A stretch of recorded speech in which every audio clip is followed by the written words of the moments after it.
আসসালামু আলাইকুম। Welcome to firewood LPG software. এখন আমরা দেখব ফিন্যান্স অপারেশন কিভাবে কাজ করে।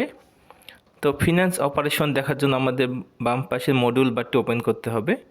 মডিউল বার থেকে আমরা এখানে 5 নম্বরের যে অপশনটি দেখতেছি ফিন্যান্স অপারেশন, এখানে ক্লিক করব। তো ফিন্যান্স অপারেশনের মধ্যে আমরা কয়েকটি মডিউল পাচ্ছি: expense, revenue, money transfer, add cash and withdraw. তো আমরা এক এক করে সব দেখব। তো প্রথমে আমরা দেখতে পাচ্ছি এক্সপেন্স। এক্সপেন্স মানে হচ্ছে খরচ। আমি এক্সপেন্সে ক্লিক করলাম। তো আমরা এখানে এক্সপেন্স লিস্টটি দেখতে পাচ্ছি। নতুন করে এক্সপেন্স করার জন্য আমাদের ডান পাশে উপরে প্লাস বাটনটিতে ক্লিক করতে হবে। এখান থেকে আমরা একটি অ্যাকাউন্ট সিলেক্ট করব, যে অ্যাকাউন্ট থেকে আমরা টাকাটা খরচ করব। আমি ক্যাশ সিলেক্ট করলাম।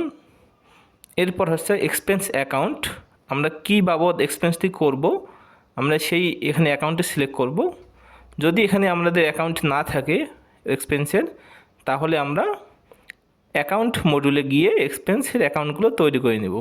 আমি এখানে রহিম ডেইলি সেলস কমিশন অ্যাকাউন্টে সিলেক্ট করলাম। এখানে আমি একটি অ্যামাউন্ট বসাই দেব। আরও মাল্টিপল এক্সপেন্স অ্যাড করার জন্য এখানে অ্যাড এক্সপেন্সে ক্লিক করব। তো এখানে আমরা এভাবে মোবাইল বিল, অনেকগুলো এক্সপেন্স আমরা এখানে একসাথে অ্যাড করে নিতে পারবো এক ইনভয়েসের মধ্যে। স্যালারি, তো এভাবে আমরা আমাদের মাল্টিপল এক্সপেন্সগুলো তৈরি করে নেব। এরপর হচ্ছে ট্রানজ্যাকশন বা এই এক্সপেন্সটি কে করেছে, আমরা চাইলে এই এক্সপেন্সে একটি নোট দিয়ে দিতে পারবো। এছাড়াও আমাদের এখানে রয়েছে অ্যাটাচ ফাইল। এই অ্যাটাচ ফাইলটি আমাদের মেইন অ্যাপের জন্য শুধু। এই অ্যাটাচ ফাইলের মাধ্যমে আমরা আমাদের যে রিয়েল ডকুমেন্ট আছে সেখানে একটা ছবি তুলে এখানে আমরা সেভ করতে পারবো। সব কিছু কমপ্লিট হয়ে গেলে আমরা ডান দিকে উপরে আমরা সেভ দিব। সেভ দিলে আমাদের একই ইনভয়েসের মধ্যে আমাদের এক্সপেন্সগুলো সব হয়ে গেল। আমরা এখানে এক্সপেন্স লিস্টটি দেখতে পাচ্ছি। এখানে আমাদের অ্যাকশন বাটন থেকে আমরা এক্সপেন্সটি ইনভয়েস জেনারেট করতে পারবো, ভিউ করতে পারবো, এবং কি আমরা এখানে এক্সপেন্সটি ডিলিট করতে পারবো। এরপর রয়েছে আমাদের দ্বিতীয় নাম্বারে রয়েছে রেভিনিউ। রেভিনিউ মানে হচ্ছে আমাদের যে এক্সট্রা যে ইনকামগুলো আছে সেই ইনকামগুলো আমরা এখানে অ্যাড করতে পারবো। আমি প্লাস বাটনে ক্লিক করলাম। এখান থেকে আমাদের টু অ্যাকাউন্ট, আমরা কোন অ্যাকাউন্টে টাকাটা রিসিভ করব সেই অ্যাকাউন্টটি আমরা এখানে বসাই দেব। এরপর রয়েছে রেভিনিউ অ্যাকাউন্ট, আমাদের রেভিনিউটা কী বাবদ হয়েছে সেই রেভিনিউ অ্যাকাউন্টটি আমরা সিলেক্ট করব। যদি এখানে আমাদের অ্যাকাউন্টগুলো না থাকে তাহলে আমরা অ্যাকাউন্ট মডিউলে গিয়ে রেভিনিউ অ্যাকাউন্টগুলো অ্যাড করে নেব। আমরা এখানে আমাদের পেপার স্যালারি রেভিনিউ আমরা এখানে দিয়ে দিলাম। এরপর হচ্ছে অ্যাড রেভিনিউ, আমাদের এখানে মাল্টিপল রেভিনিউ অ্যাকাউন্ট আমরা একসাথে সিলেক্ট করতে পারবো। তো এইভাবে আমাদের রেভিনিউগুলো আমরা অ্যাড করে আমরা চাইলে একটি নোট দিয়ে দিতে পারবো। নোট দিয়ে আমরা এখানে সেভ দিলে আমাদের রেভিনিউটি হয়ে যাবে। এখানে আমাদের অ্যাকশন বাটনে আমরা ইনভয়েস, ভিউ অ্যান্ড ডিলিট এই তিনটি অপশন পাচ্ছি। এরপর রয়েছে মানি ট্রান্সফার। মানি ট্রান্সফার হলো আমাদের এক অ্যাকাউন্টের টাকা অন্য অ্যাকাউন্টে ট্রান্সফার করা। আমি অ্যাডে ক্লিক করলাম। এখানে আছে ফ্রম অ্যাকাউন্ট, কোন অ্যাকাউন্ট থেকে আমরা টাকাটা পাঠাচ্ছি, ক্যাশ দিলাম। অ্যান্ড টু অ্যাকাউন্ট, আমাদের যে অ্যাকাউন্টে আমরা টাকাটি পাঠাবো ব্যাংক দেওয়া হলো, এখানে টাকার পরিমাণটা বসাই দিব। এরপর আমরা চাইলে একটা নোট দিয়ে দিতে পারবো। নোট দিয়ে আমাদের সেভ দিলে আমাদের ক্যাশ থেকে টাকাটা ব্যাংকে চলে গেল। এখানে আমরা ইনভয়েস, ভিউ এবং কি ডিলেট অপশনগুলো পাচ্ছি মানি ট্রান্সফারে।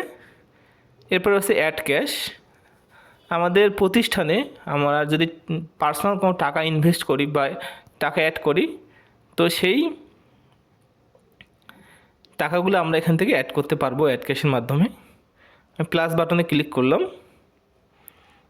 এরপর প্রথমে রয়েছে ইউজার, এই টাকাটি কে অ্যাড করতেছে সেই ইউজারটি আমাদের প্রথমে সিলেক্ট করতে হবে। আমি এখানে একটি ইউজার সিলেক্ট করলাম। এরপর হচ্ছে অ্যাকাউন্ট, যে অ্যাকাউন্টে এই টাকাটি রিসিভ হবে সেই অ্যাকাউন্টটি এখানে সিলেক্ট করতে হবে। আমি ক্যাশ সিলেক্ট করলাম। এখানে যে পরিমাণ টাকা রিসিভ করব সেই পরিমাণ টাকা এখানে বসাই দিতে হবে। যদি আমরা একসাথে মাল্টিপল অ্যাকাউন্টে টাকা অ্যাড করি তাহলে এখানে আবার আমাদের এখানে দেখতে পাচ্ছি প্লাস দিয়ে একটা অ্যাড ক্যাশ লেখা আছে। তো এখানে আমরা একই সাথে মাল্টিপল অ্যাকাউন্টে টাকা অ্যাড করতে পারবো। আমি ব্যাংকে দিলাম। তো এইভাবে আমরা মাল্টিপল অ্যাকাউন্টে টাকা অ্যাড করতে পারবো। আমরা নোট চাইলে একটা নোট দিয়ে দিতে পারি। এরপর আমরা সেভ বাটনে ক্লিক করব। তো আমাদের অ্যাড ক্যাশ হয়ে গেছে। এখান থেকে আমরা ইনভয়েস, ভিউ এবং ডিলিট অপশনগুলো পাচ্ছি। এরপর রয়েছে আমাদের উইথড্র। উইথড্র মানে হচ্ছে উত্তোলন। যদি আমরা আমাদের পার্সোনাল কোনো কাজে আমাদের প্রতিষ্ঠান থেকে বা ব্যবসায়ী কোনো টাকা উত্তোলন করি, তাহলে সেটাকে উইথড্র বলতেছি। আমরা নতুন করে করার জন্য অ্যাড বাটনে ক্লিক করব। ইউজার সিলেক্ট করব যে কে এই টাকাটা উত্তোলন করেছে।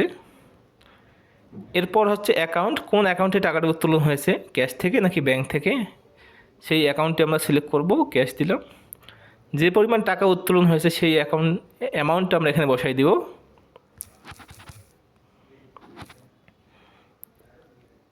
এরপর আমরা চাইলে একটা নোট দিয়ে দিতে পারি। নোট দিয়ে আমরা এখানে সেভ দিয়ে দিব। তাহলে আমাদের উইথড্রটি সম্পন্ন হয়েছে। এখানে আমরা অ্যাকশন বাটন থেকে একইভাবে ইনভয়েস, ভিউ এবং কি ডিলিট অপশনগুলো পাচ্ছি। যদি আমাদের ভুলক্রমে কোনো এন্ট্রি হয়ে থাকে তাহলে আমরা এখানে ডিলিট করতে পারবো। তো এই হচ্ছে আমাদের ফিন্যান্স অপারেশন। এই অপশনগুলো আমরা পাচ্ছি ফিন্যান্স অপারেশনে।